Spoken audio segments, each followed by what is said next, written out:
Hermanos muy queridos en el Señor, saludo y bendición para todos ustedes. A lo largo de todo este año hemos venido estudiando, orando y actuando en la responsabilidad que como creyentes tenemos con los pobres. No como un dato estadístico, no como un número matemático, sino con una mirada de fe, con una visión pastoral, con una preocupación de iglesia. Esa mirada surge fundamentalmente porque sobre cada bautizado pesa el ser como Cristo, el tratar de tener los mismos sentimientos de Cristo, las mismas preocupaciones de Cristo. Y preguntarnos entonces cuál fue la preocupación, el sentimiento de Cristo por los pobres. ¿Por qué Cristo se ocupa de los pobres? ¿Qué tenía que ver el programa de Dios y el proyecto de Dios con los pobres? Que Cristo, cuando se presenta, dice: yo he venido a anunciar el Evangelio, la buena noticia a los pobres. Un Dios que quiere liberar al hombre, que quiere salvar al hombre, que le duele el hombre.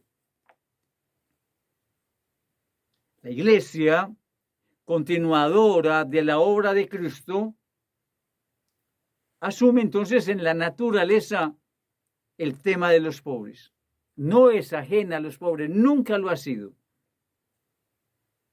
Si la iglesia está llevada por el Espíritu Santo, y en efecto sí es así, entonces, para ser fiel a Cristo, el mismo Espíritu ha estado suscitando a lo largo de todos los tiempos y en las distintas circunstancias hombres y mujeres que como profetas nos van iluminando y nos van recordando el sentido eclesial de mirar y de ocuparnos por los pobres para tener el mismo sentimiento de Cristo.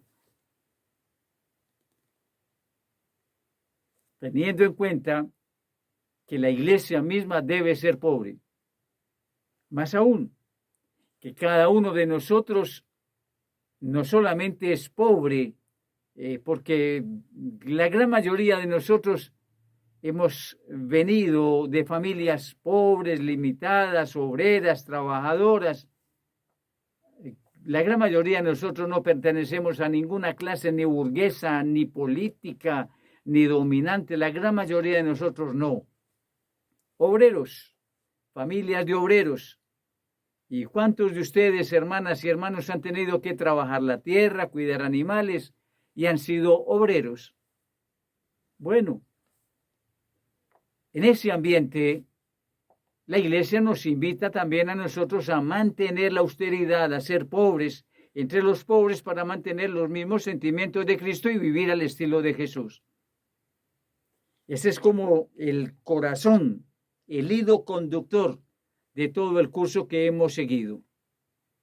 Ahora, teniendo los mismos sentimientos de Cristo y con la misma visión de la iglesia, a lo largo de los siglos, nos vamos a situar entonces en un tema crucial, determinante, y espero que ustedes, queridos estudiantes, hagan este estudio de estas cortas páginas con mucha claridad, teniendo, no sé, un lápiz a la mano, lapicero a la mano, la libreta de anotación de palabras, de cosas que no les quede clara, en fin, porque este tema tiene que quedar muy claro para nosotros, muy claro.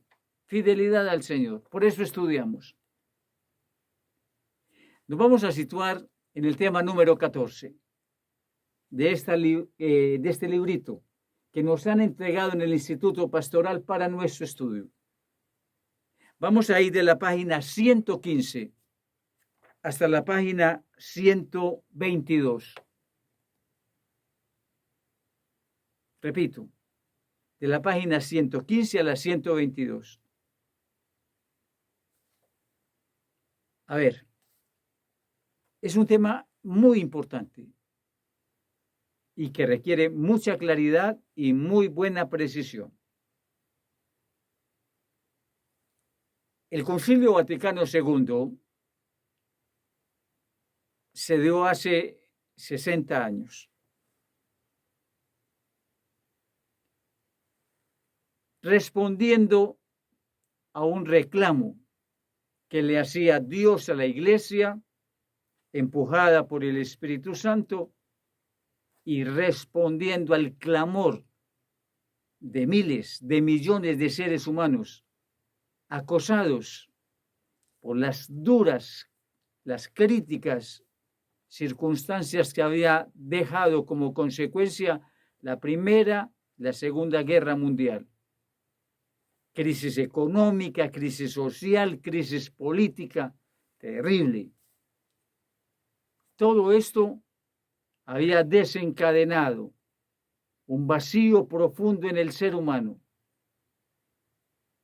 Y una pregunta esencial que no había alcanzado respuesta ni de la ciencia, ni de los esquemas filosóficos, ni de los políticos, ni de los economistas.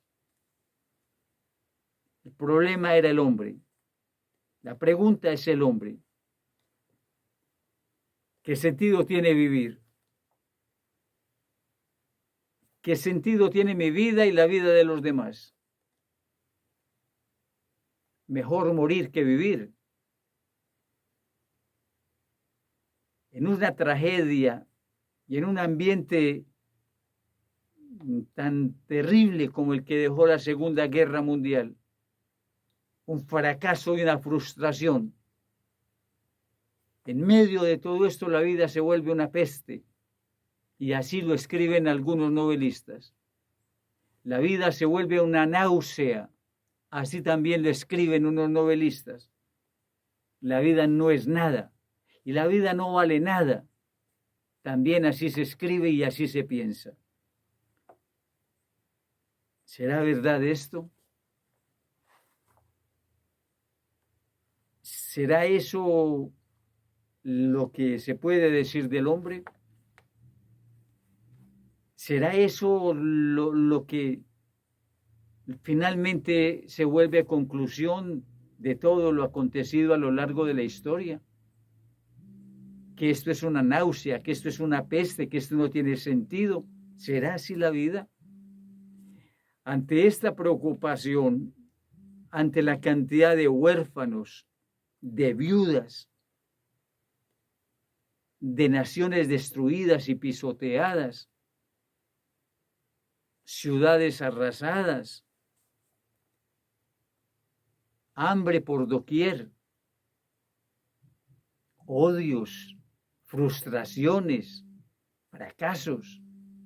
Ante todo esto, ¿podrá la Iglesia decir una palabra al ser humano? ¿Tendrá la Iglesia algo que decirle a los hombres? ¿Podrá devolverles un nuevo aliento? ¿Podrá hacer una nueva esperanza? Entonces, San Juan 23 es elegido sumo pontífice en 1958. Va a durar 5 años su pontificado porque muere en 1963. Y con un gran sentido humanitario, animado por el Espíritu Santo. Repito, y subraye esto, animado por el Espíritu Santo, convoca a la Iglesia a un Concilio Vaticano II, intentando que la Iglesia recupere su identidad desde lo que Dios quiere de ella y que la Iglesia le ofrezca al hombre una esperanza. Qué bello, qué entusiasmante, Qué alentador abrir un ventanal para el mundo, correr la cortina y atrevernos a formular en la gracia de Dios la manera como el mundo debe ser orientado y devuelto a Dios mismo. Viene de Dios. No vamos a acabar con él porque es de Dios. Y al mismo tiempo, cómo hacerle al hombre sentir que Dios lo quiere, lo ama y es lo más importante, que Dios no lo ha abandonado. A pesar de todo lo que ha ocurrido y de todos los desastres presentados, Dios vuelve y apuesta por el hombre. ¡Qué entusiasmante! El Concilio Vaticano II tuvo que haber sido un ventanal muy grande para la humanidad, para la historia. No alcanzamos a calcular 60 años después todavía las consecuencias que tiene el Concilio Vaticano II porque todavía no lo hemos llevado a la práctica. Nos queda mucho por recorrer, mucho tramo por llevar a feliz término. Las naciones han organizado en 1948 algún intento de garantía de que no habrá más guerra en el mundo. Y entonces, para que ello se acontezca, firman un pacto y se llama las Naciones Unidas. Pero esto comienza a los pocos años a volverse añicos, a ser pisoteado y a no respetarse. Entonces, en medio de todas estas cosas, de dos bloques enfrentados, el comunista y el capitalista, de los deseos de firmar unos pactos de acuerdo, de una firma también de derechos humanos, respetar al ser humano, de no volver a maltratarlo ni a intentar acabar con él, de respetar al ser humano, dignidad humana. En medio de todo esto, se intenta el mismo hombre, pero esto se vuelve un fracaso.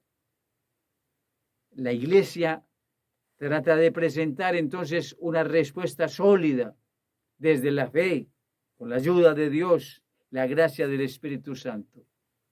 El Concilio Vaticano II va a hacer eso. En la Constitución, Gaudium et Spes, gozo y esperanza, le va a dar al hombre razones e ilusiones para vivir como ser humano. Y en un decreto sobre la dignidad humana nos va a dar también razones plenas desde Dios, que nos ha hecho imagen y semejanza suya, del deber que tenemos de promover el respeto y la dignidad de todo ser humano, desde el vientre materno hasta que muera. Pero hay que defender la dignidad del ser humano. ¡Qué bellos documentos! Mis hermanas y mis hermanos, los animo de verdad, los entusiasmo a estudiar este tema, el tema 14, lo mejor que podamos, con la ayuda del Señor.